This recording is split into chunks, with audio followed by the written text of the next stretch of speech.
Okay, guys, I'm back. I'm back. What's good, my people, my peeps? I'm lighting this fire, and we're gonna have story time. Give me a minute, and I'll give you guys a minute to get in here. To get in here.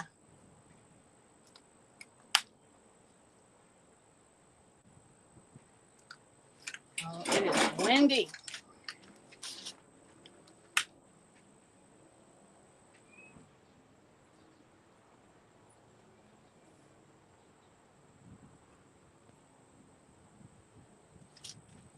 Ooh-wee.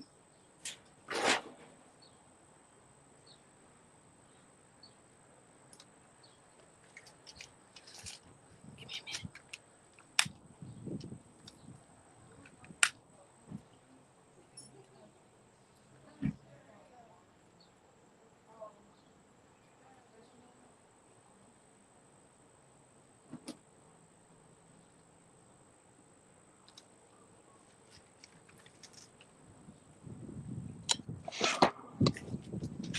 Okay.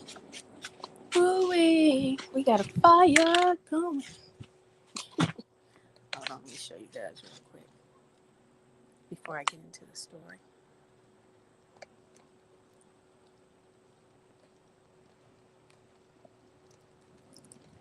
So one thing I do like is this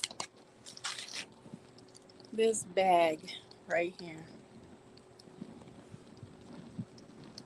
That's all you need to light the bag on fire, and you don't need any of the lighter fluid or any of that. Makes it easy. And don't worry, I got some water sitting over here, but you gotta let it burn down first. Ooh, that's a fire. All right. Ooh, ooh. Okay, now turn this around.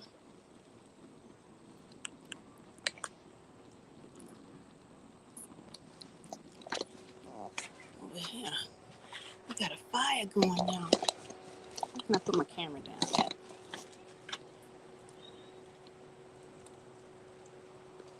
Okay, let me get situated, and then we're gonna get into the story time. Put your eyes up here.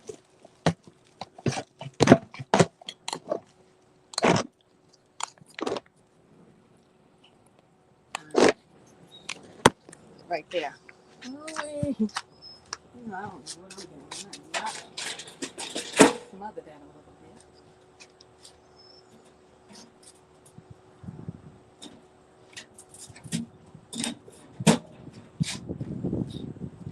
Too much.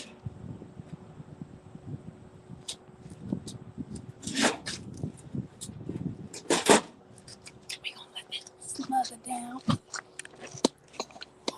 I'm gonna be smelling like purity smoke. All right.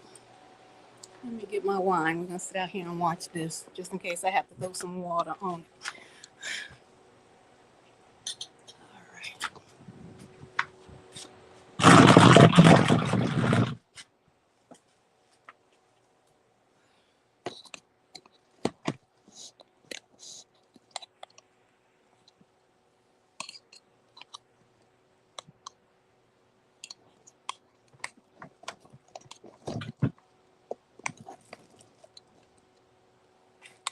Got it situated.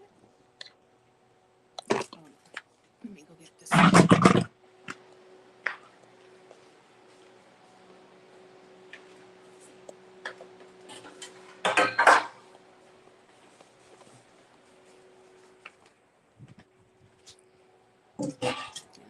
I gotta sit out here and watch this fire, guys. That was a fire.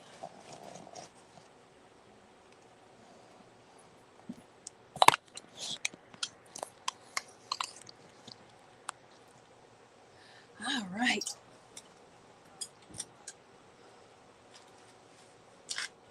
Okay, so I came back, guys. Let me tell you something. Trying to cook and talk, I don't know. People who have cooking shows, I don't know how they do it. It's too much. It's too much energy trying to cook and then present the story and everything to you guys. So anyway, we're gonna pick up where we left off. Okay, so this is a quick story time, and it's about, should I get a car? I don't know if I should get a car, or am I being gaslit?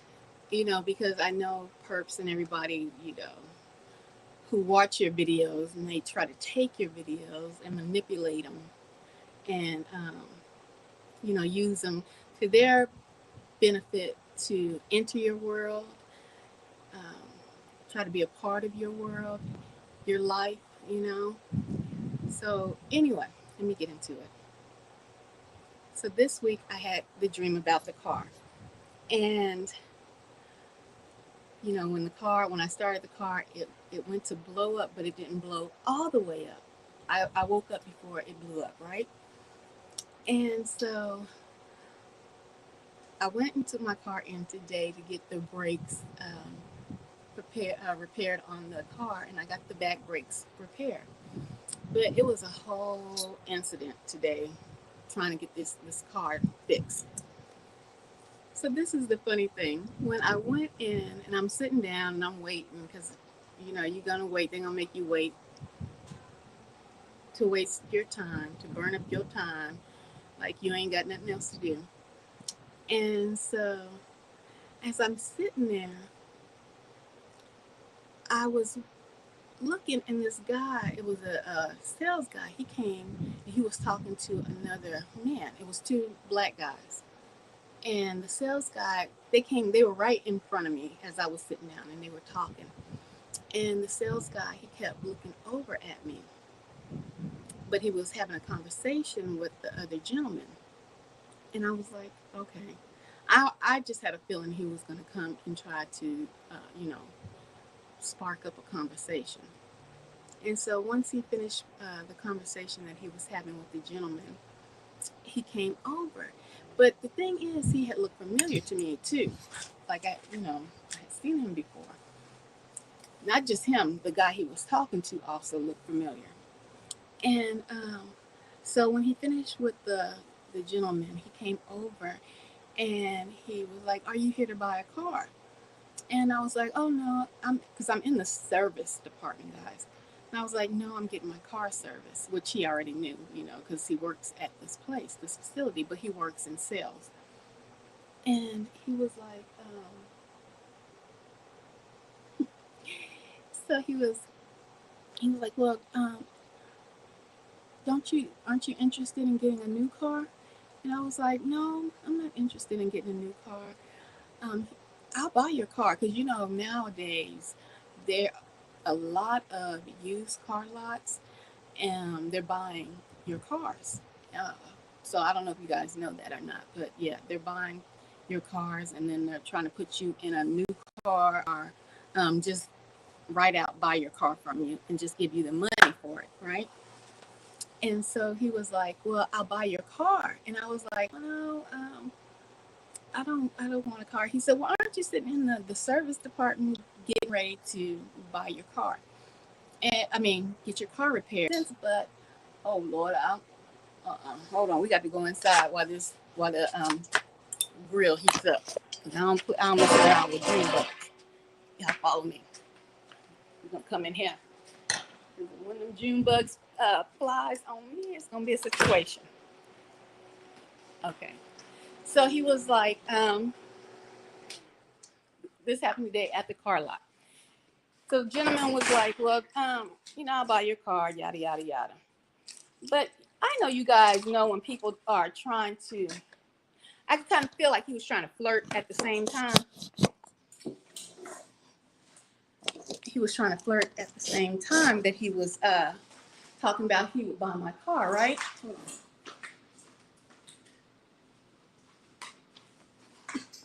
So I knew that he was flirting. Now, mind you, I have to give credit where credit was due. He was a handsome man, and so he sat down, and he was like, "Well, don't you deserve to have another car, a new car, because You're just going to keep putting money in your car that you have now. And you know me, I'm thinking, now y'all tell me if this is logical. You know, you want to pay off your car, not have a car note, because that is a pain every month, having a car note. But is it worth paying off a vehicle that is starting to give you issues? You see what I'm saying? I got to get I got my back brakes repaired. Now I got to get my front brakes repaired, but they're not, you know, bad. So guys, he was like, what's your dream car? You know, asking me all these questions.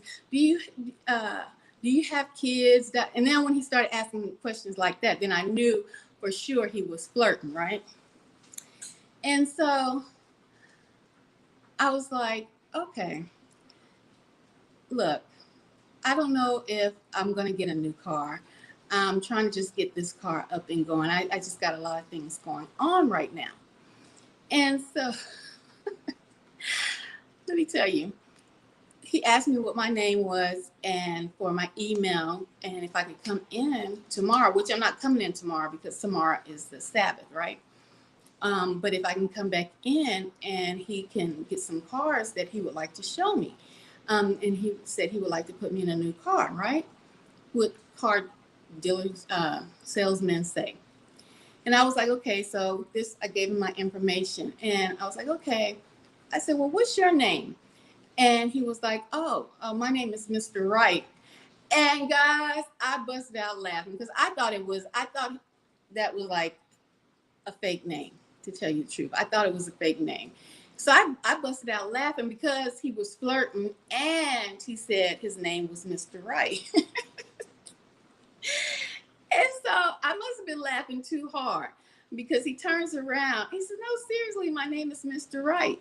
And he asked one of the ladies at the front desk, he was like, so-and-so, what is my name? And she said, oh, his name is Mr. Wright. And I was like, oh, okay. So, you know, I'm just apologizing because now I feel embarrassed because just how he was coming off, you know, getting heavy with the flirt and then saying his name was Mr. Wright.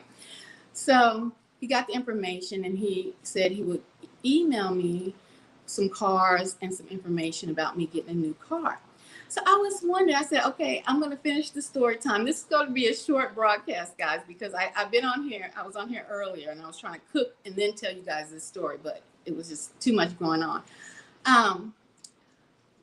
Look, I don't know what it is, but I think when a person has been traumatized, because I believe chosen ones and TIs have been through some form of trauma because you dealt with narcissistic people. You know what I'm saying? So a lot of people say, I'm not traumatized. I've never been traumatized. But if you put up a guard up, you know, it's like you don't really want to trust nobody. You see, that's showing a trauma, you know, that has happened. An issue is going on when you feel like you can't trust anybody. So I was thinking to myself, I was like, that's probably one of a trauma that I have because I'm leery of a lot of people, right? And especially men who try to flirt or talk to me, because being a chosen one, being a target, you just don't know what well, let me not say that. For women, and we just have to be clear. And my dad told me this. When a man approaches you, he is interested in you, right? As a woman. He's not interested in getting to help you, I don't know, build a house by yourself, or if there's a reason why this man has approached you, and that's because he's interested in you. Okay, you just have to put the facts where they lie. And so that makes me leery because I don't know, as far as talking to someone, like talking to a man or anything like that, what their motives is, other than I know they want to get to know me. I know that the second thing we already know is the sex beyond the mind too. So we're not even going to play games and say that's not what some men be thinking about.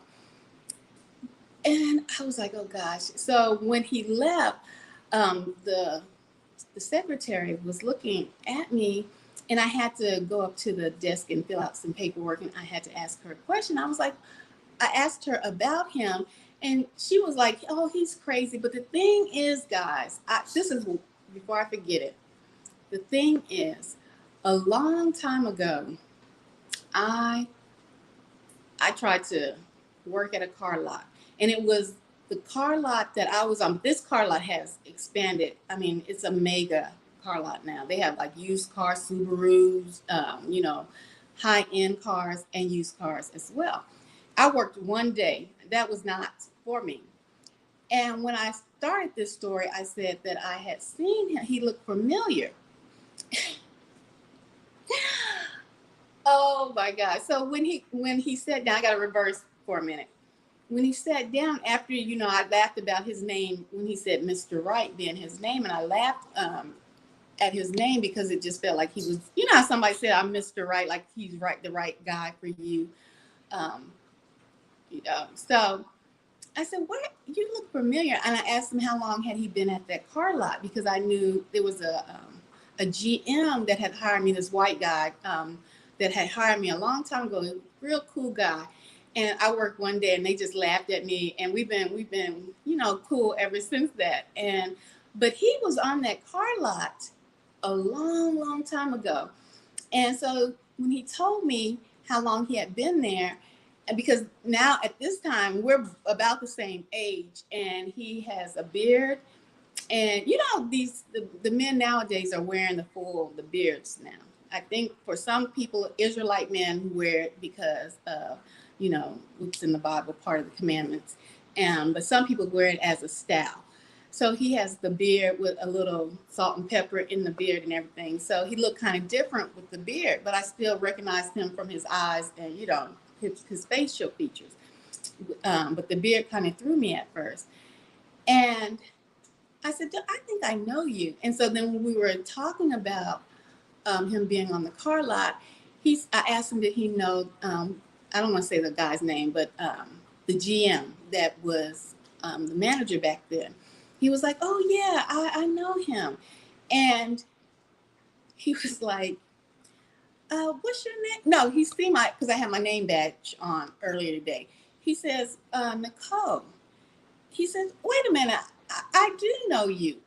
Guys, this man still had my phone number in his phone. And now, mind you, I still have my original phone number. I'm not one of those people that just toss phone numbers, because I have clients and people's numbers in my phone. So I've had my phone number for years. I mean, many a years.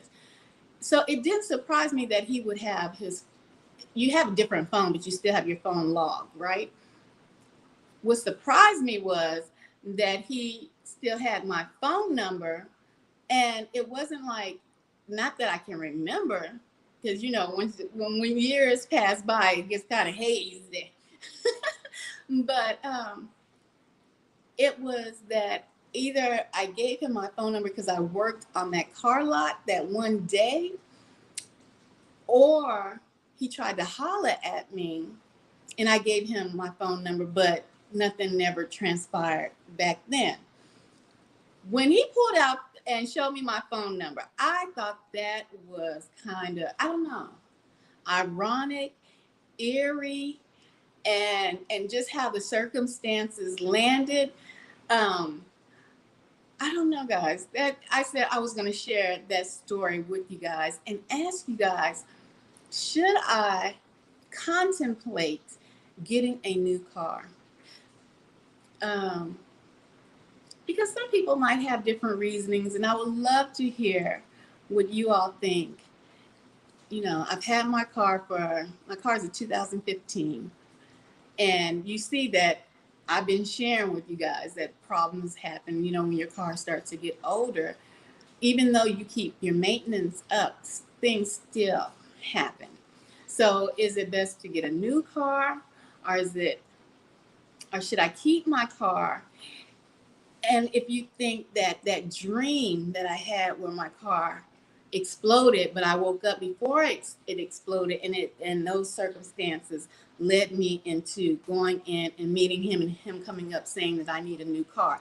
What do you guys think about that? Let me know. Drop your comments below. I would love to hear what you guys have to say. And that's what I wanted to come back on really quick and tell you guys. And I'm going to finish up my Passover meal. And I hope you guys have a good and blessed Sabbath, and much, much love.